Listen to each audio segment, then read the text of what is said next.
Salam, mana kabarnya hari ini? Semua dalam keadaan sehat ya? Ya, puji Tuhan kita dapat bertemu kembali dalam pelajaran pendidikan agama Kristen dan Budi Pekerti di kelas 11 ini pada semester ganjil. Ya, namun sebelumnya sebelum memulai pelajaran kita berdoa dulu. Mari anak-anakku sekalian, sikapnya menghadap Tuhan dalam keadaan baik. Kita berdoa. Terima kasih Tuhan Yesus. Pada hari ini kami dapat bertemu dalam kegiatan belajar pendidikan agama Kristen dan Budi Pekerti. Tuhan, beri hikmat-Mu agar kami dapat senantiasa belajar dengan baik dan proses kegiatan ini dapat berjalan dengan lancar. Terima kasih Tuhan Yesus.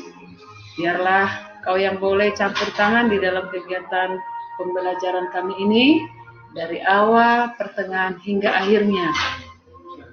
Hanya di dalam nama Yesus kami berdoa serta mengucap syukur. Amin. Sekarang kita akan belajar agama. Mari anak-anakku sekalian, semua alat-alat tulisnya, ya baik laptopnya dipersiapkan. Yang duduknya di belakang, ambil posisi supaya bisa mendengarkan dan ya, dalam pembelajaran kita di pendidikan agama Kristen pada semester ganjil ini, pada awal pertemuan kita akan mempelajari kompetensi dasar dalam pengetahuannya berada di 3.1, yaitu memahami peran Allah dalam kehidupan keluarga, dan keterampilannya ada di 4.1, yaitu bersaksi tentang peran Allah dalam keluarganya. Materi yang kita pelajari pada hari ini yaitu pengertian keluarga, bentuk keluarga, dan fungsi keluarga Kristen. Tujuan pembelajaran kita pada hari ini, ya, kita dapat mengetahui, kita dapat memahami pengertian dan bentuk keluarga. Kemudian apa sih lagi tujuan pembelajaran kita pada hari ini? Yaitu kita dapat menguraikan fungsi keluarga. Karena kita masuk di dalam pembelajaran kita, itu pengertian keluarga. Sebelum kita masuk di dalam pengertian keluarga, mari kita menyaksikan video ya atau tayangan yang Ibu sudah kasih, yaitu ada di YouTube. Coba dibuka sekarang dan kamu boleh melihatnya atau menontonnya nanti di rumah. Kemudian setelah kamu nanti menyaksikannya, melihatnya, maka tugasmu maknai ya, memberikan makna dari lagu tersebut. Kamu tuliskan lagu dari Keluarga Cemara yang sudah kamu tonton, kemudian berikan makna dari lagu atau kisah tersebut. Ya, berikan makna dari lagu kisah tersebut.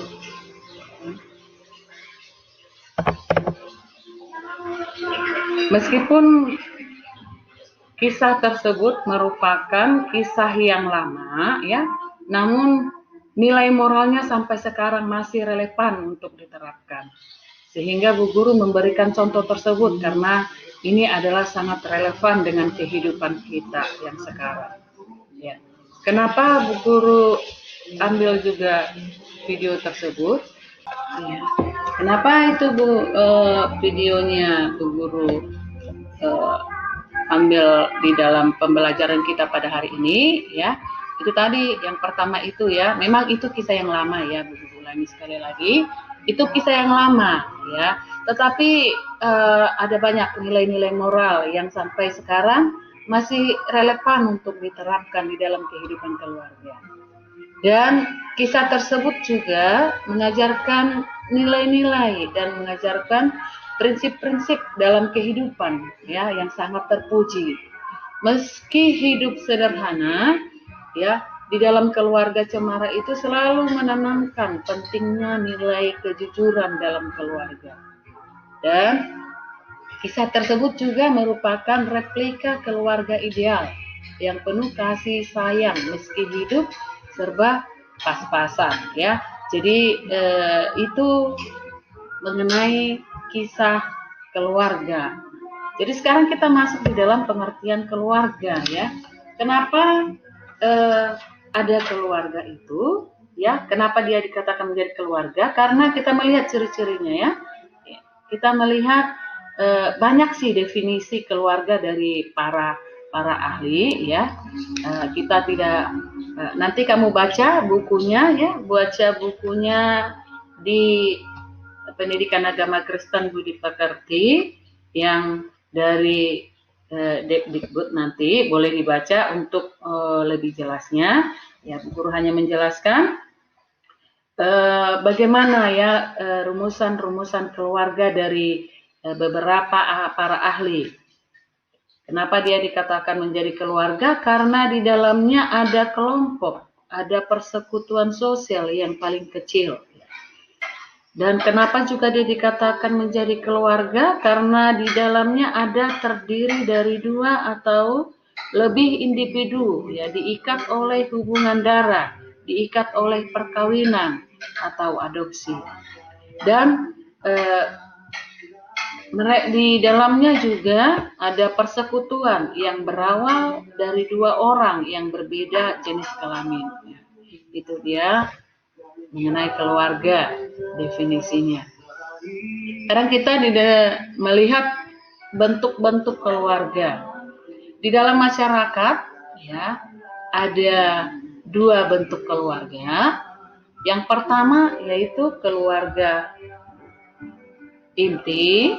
Ini disebut sebagai nuclear family, dan yang kedua adalah keluarga besar, extended family.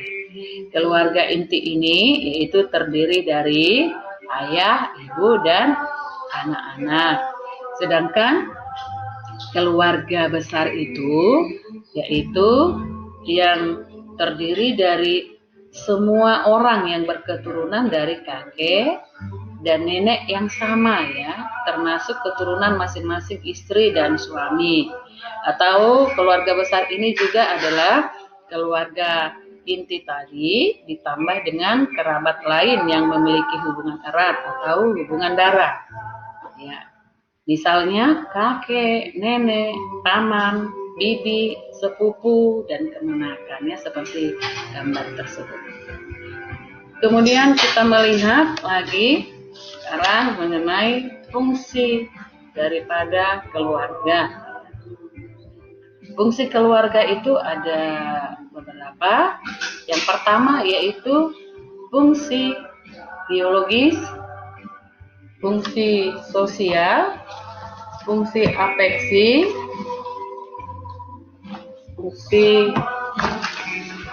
afeksi, dan rekreasi, kemudian fungsi edukatif, fungsi religius, dan fungsi protektif.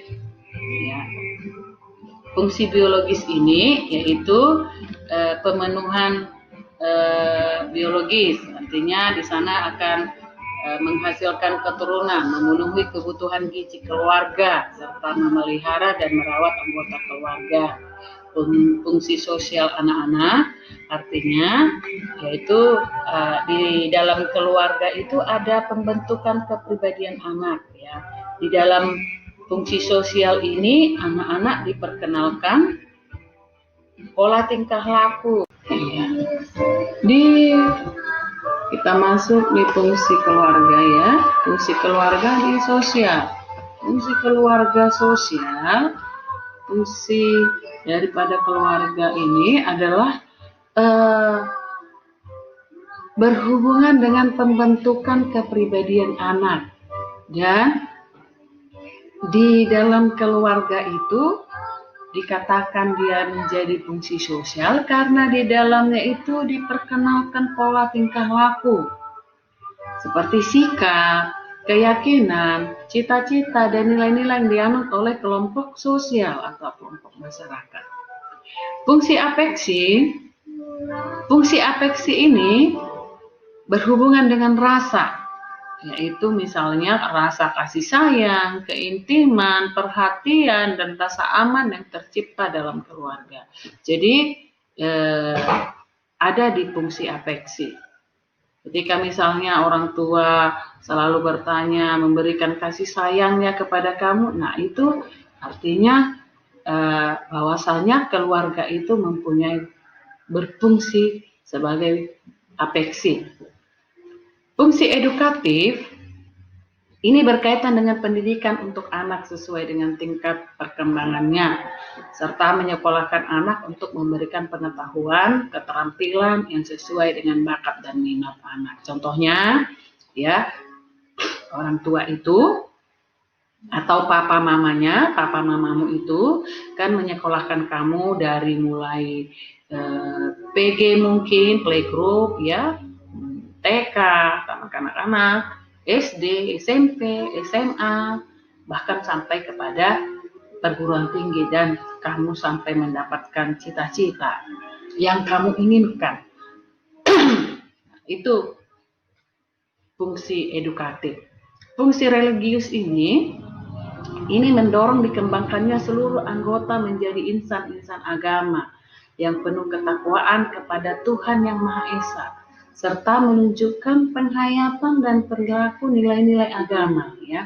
Jadi keluarga itu memberikan nilai-nilai, ya, kepada anak-anaknya sejak dini.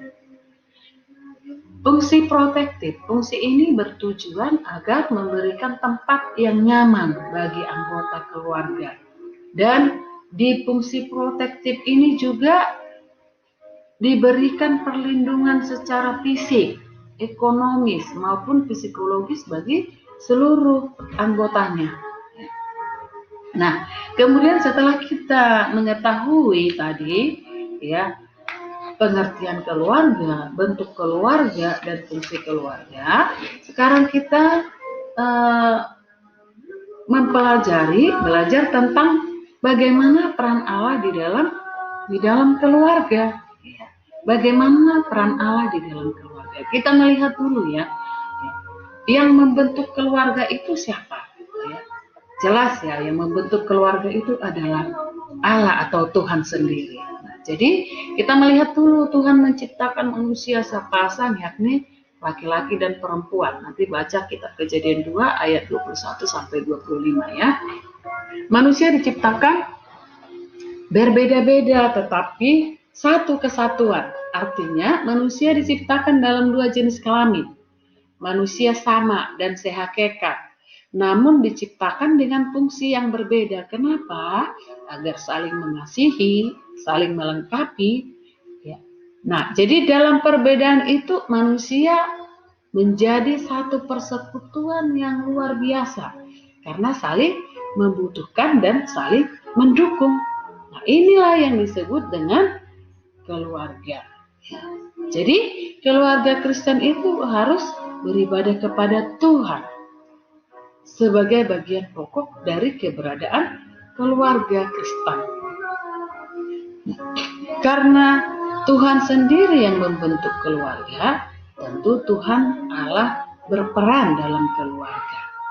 Nah, oleh sebab itu keluarga harus bagaimana? Harus mengutamakan Tuhan di dalam kehidupan keluarganya. Kalau kita mengutamakan Tuhan di dalam keluarga kita, maka apa yang akan terjadi? Maka akan ada sukacita, ada kekuatan, ada kemenangan, dan penghiburan itu akan tinggi. Ulangi sekali lagi, ya. Jika Tuhan diutamakan di tengah-tengah keluarga, maka apa yang terjadi tadi yaitu sukacita akan selalu ada di tengah-tengah keluarga. Kekuatan, kemenangan, serta penghiburan itu akan tinggal diam di dalam keluarga. Rasul Paulus menyebutkan bahwa keluarga Kristen itu harus hidup dengan menjadikan Kristus sebagai kepala keluarga. Kamu baca nanti di kitab 1 Korintus 11 ayat 3.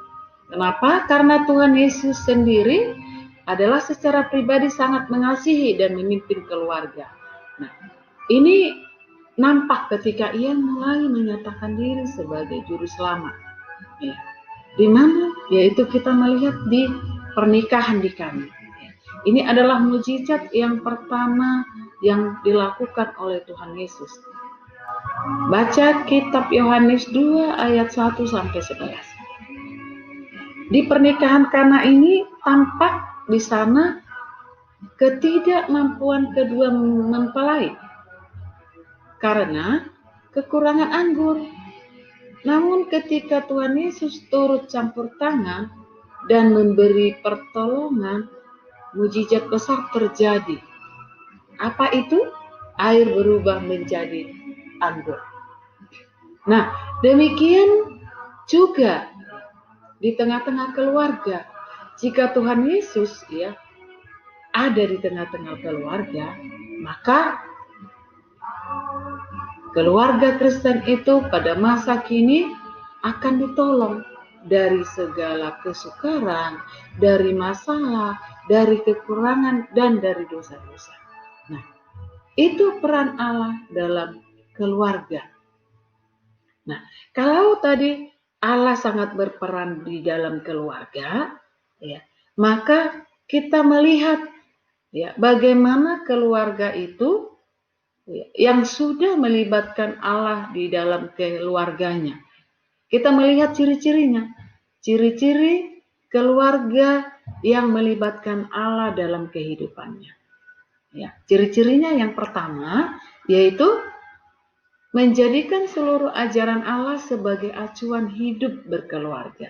Jadi di keluarga itu ada kasih, ada rela berkorban, setia, dan menghormati yang lainnya.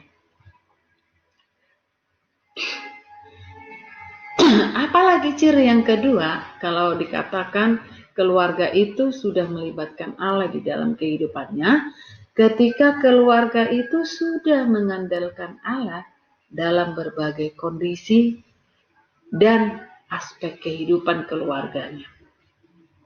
Ini adalah menjadi fondasi yang sangat penting dalam mendapatkan sumber kebahagiaan sejati. Karena Allah adalah satu-satunya sumber kebahagiaan keluarga Kristen. Contohnya kita melihat keluarga Elimelek dan istrinya Naomi. Nanti kamu baca di rumah Rut 1 ayat 1 sampai 6. Oleh karena Allah adalah kasih, maka setiap keluarga yang diciptakan Allah harus mampu hidup dan dengan mencerminkan kasih Allah juga. Jadi keluarga yang dapat mencerminkan kasih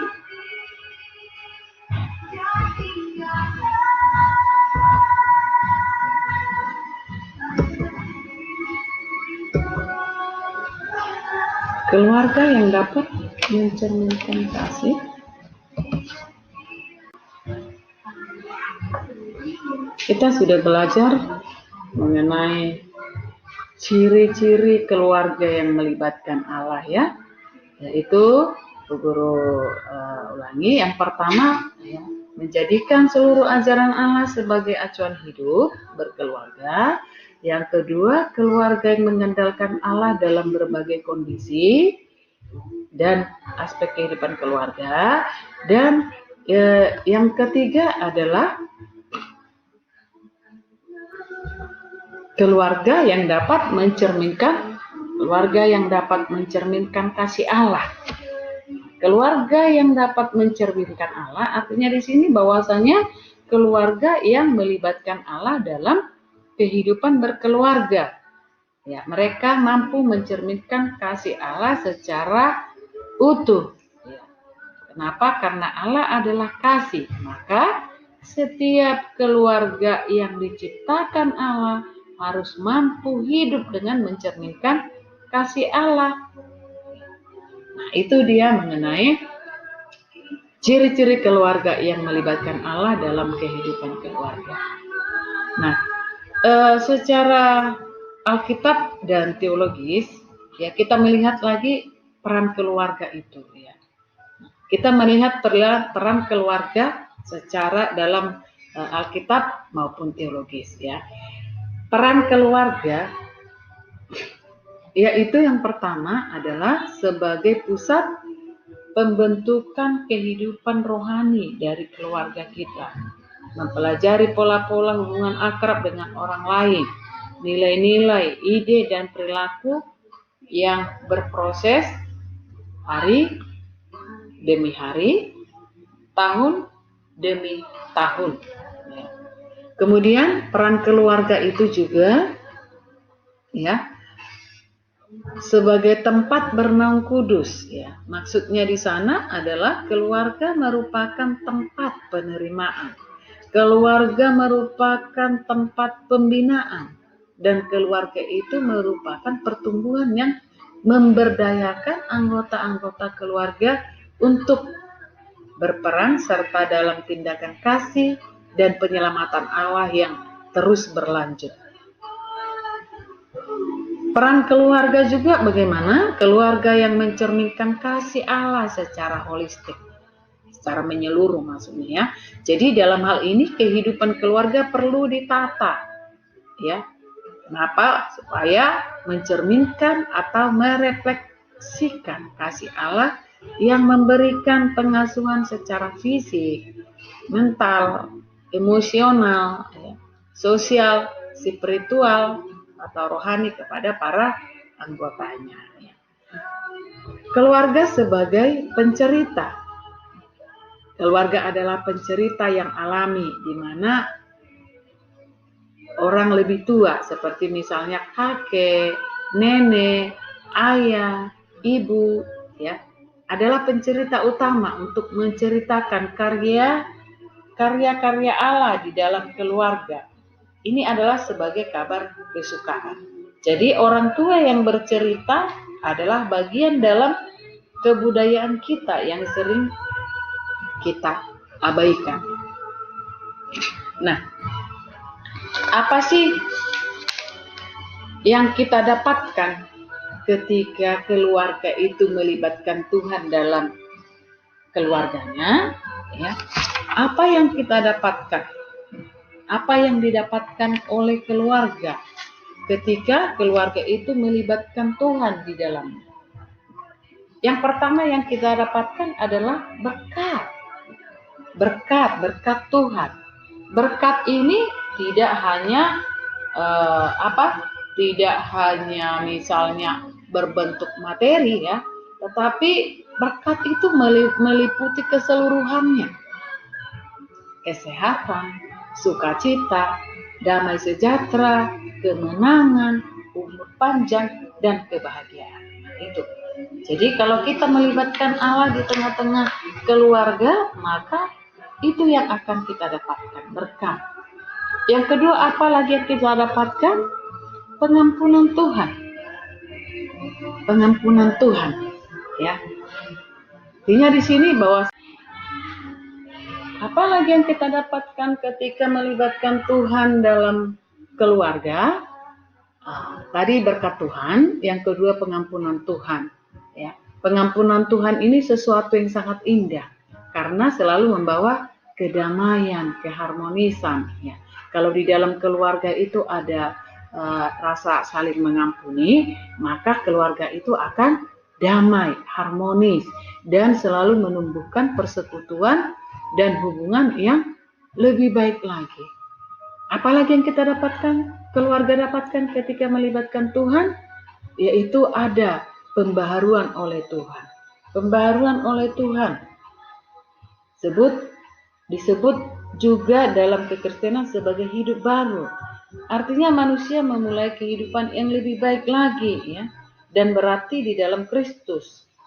Kristus masuk dan berdiam dalam kehidupan manusia yang baru, yang tidak sama dengan kehidupan yang lama.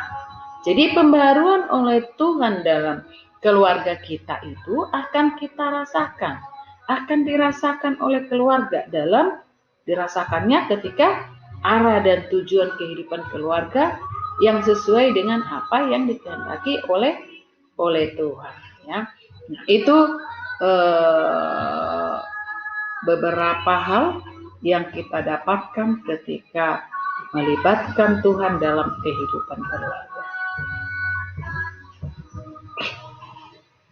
Selanjutnya kita melihat beberapa penjelasan tentang keluarga dalam Alkitab, ya. Dalam Alkitab pertama kita lihat dari Kejadian 2 ayat 24. Ya, baca, dibuka, udah dibuka? Ya, kamu baca di sana apa tertulis di sana? Nah, dari uraian pembacaan kita itu, kita dapat melihat di sana ada 3 landasan dalam membangun keluarga.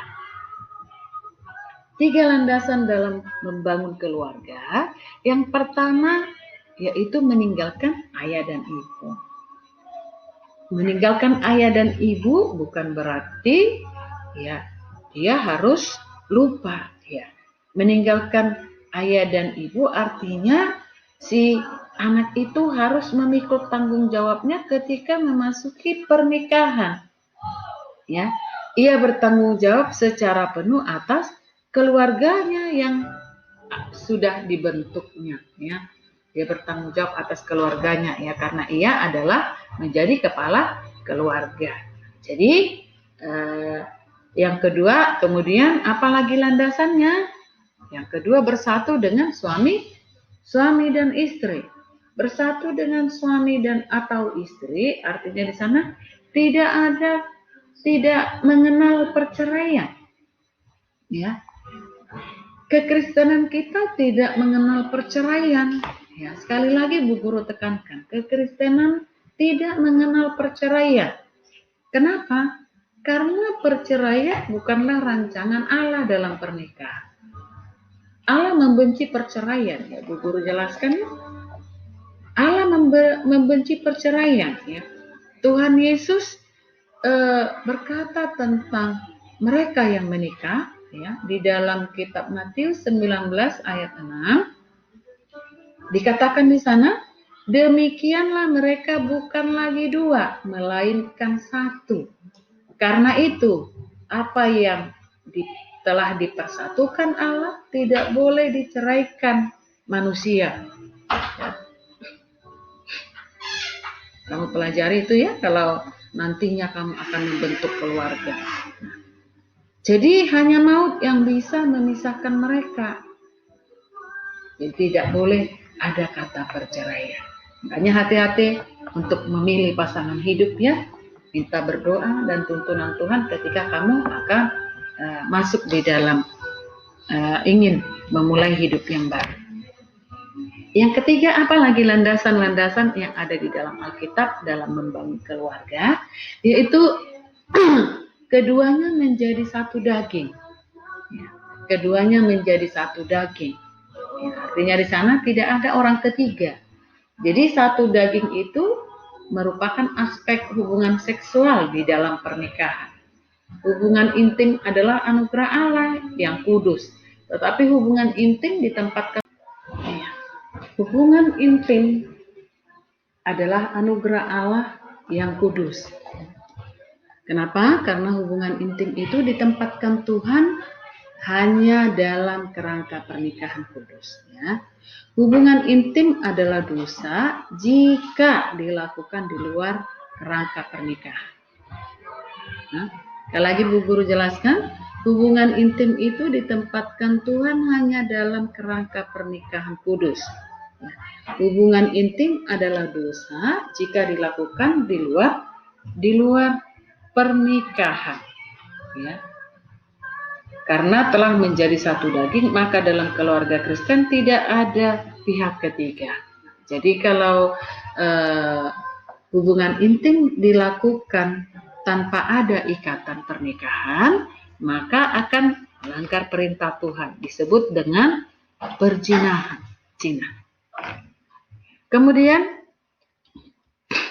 apalagi yang dijelaskan oleh Alkitab tentang pernikahan, yaitu terdapat di dalam kitab Yohanes 2 ayat 1 sampai 11 ya. Yohanes 2 ayat 1 sampai 11 ya. Nah, dalam Yohanes 2 ayat 1 sampai 11 ini adalah merupakan pemaparan mujizat pertama yang dilakukan oleh Tuhan Yesus ya. Kisah ini menceritakan saat-saat ketika Tuhan Yesus dan murid-muridnya hadir pada pesta perkawinan di Kana. Ibu Tuhan Yesus juga berada di tempat itu ya. Sementara acara berlangsung di sana, anggur yang disiapkan itu telah habis. Jadi hal ini menunjukkan ketidakmampuan atau kekurangan tuan rumah dan kedua mempelai yang mengganggu acara perkawinan mereka. Kehabisan anggur juga merupakan hal yang sangat memalukan bagi tuan rumah apabila gagal menyediakan anggur yang cukup bagi tamunya. Tetapi ketika Tuhan Yesus campur tangan dengan meminta pelayan menyediakan tempayan yang berisi air, yang kemudian berubah menjadi anggur, yang ternyata dapat memuaskan tamu-tamu yang hadir, sehingga masalah saat itu dapat terselesaikan. Air yang berubah menjadi anggur memiliki kualitas yang lebih bagus dibandingkan dengan anggur yang disiapkan oleh tuan rumah. Jadi dalam ayat ini menunjukkan cinta dan perhatian. Jadi Tuhan yang begitu besar bagi keluarga. Cinta dan perhatian Tuhan tunjukkan begitu besar bagi keluarga. Jadi ketika manusia menjadikan Tuhan sebagai pedoman dan dasar dalam hidup berkeluarga maupun pribadi, maka yang terjadi adalah mujizat yang sangat besar. Terjadi di tengah-tengah keterbatasan dan di tengah-tengah kekurangan manusia. Itu pembelajaran kita pada pertemuan awal ini. Bu Guru memberikan rangkumannya dan kamu bisa mempelajarinya ya. Rangkuman dari pembelajaran kita dari awal tadi itu yaitu keluarga merupakan komunitas atau kelompok yang paling dini sebelum menuju pergaulan masyarakat yang lebih luas. Keluarga adalah komunitas yang paling mendasar karena merupakan komunitas pertama yang mempengaruhi kehidupan seseorang. Dari keluarga, khusus orang tua, seorang anak akan memperoleh pendidikan pertamanya, yaitu perkembangan pendidikan yang dimulai sejak masih dalam kandungan. Pendidikan inilah akan menentukan karakteristik anak pada masa perkembangannya mendatang. Keluarga Kristen merupakan keluarga yang mencerminkan kehidupan yang dilandasi oleh kasih dan sikap takut akan Tuhan. Keluarga berperan sebagai pusat pembentukan kepribadian anggota keluarga secara holistik, yaitu secara utuh. Keluarga berperan sebagai pusat pembentukan kepribadian sosial keluarga secara holistik, ya, utuh atau secara menyeluruh. Menyeluruh yaitu dari fisik, dari mental, psikis, spiritual, dan sosial, serta menjadi perpanjangan tangan Tuhan dalam menjaga alam semesta. Ya, jadi keluarga itu menjadi perpanjangan tangan Tuhan. Selanjutnya keluarga Kristen yang menjadikan Kristus sebagai pedoman dan sebagai kepala keluarga, berarti menjadikan seluruh ajaran Tuhan Yesus sebagai acuan hidup berkeluarga. Ini yang akan membawa kesaksian bagi masyarakat. Nah, sekarang kita masuk Untuk latihan ya. Latihan yang pertama, kamu menuliskan seperti apa yang sudah Ibu sampaikan di awal pembelajaran kita. Ya. Kamu menuliskan lagu ya, lagu Keluarga Cemara dan menyanyikannya.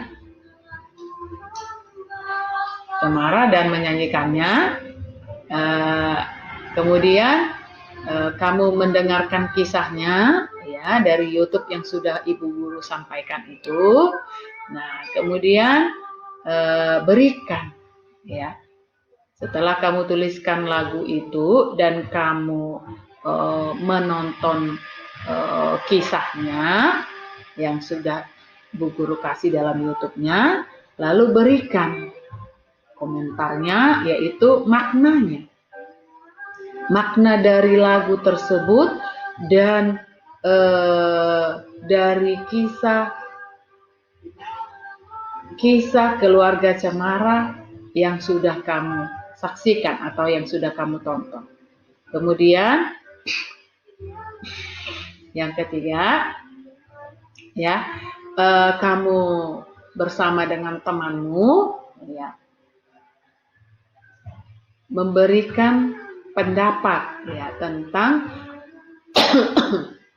tiga dasar keluarga Kristen ya. Itu berdasarkan teks Alkitab tadi yang sudah Ibu Guru sampaikan tadi itu di dalam kitab Kejadian 2 ayat 24 itu ya, kami jelaskan di sana dengan pendapatmu sendiri seperti apa ya, itu ya. Nah, ini dikerjakan dan nanti diserahkan pada Ibu Guru. Pembelajaran kita ini ya, Bu Guru ambil dari pendidikan, buku Pedoman Kehidupan, buku pendidikan agama Kristen ya, yang diterbitkan oleh Andi, dan dari buku Pendidikan Agama Kristen dan Budi Pekerti yang dikeluarkan oleh Kementerian Pendidikan dan Kebudayaan ya, di kelas 11. Dan tidak lupa juga dari Alkitab. Nah, demikian pertemuan kita untuk hari ini. Nah, Bu Guru mohon maaf bila ada kata dan dalam penyampaian Bu Guru. Terima kasih, selamat belajar, dan Tuhan Yesus memberkati kita semua. Amin.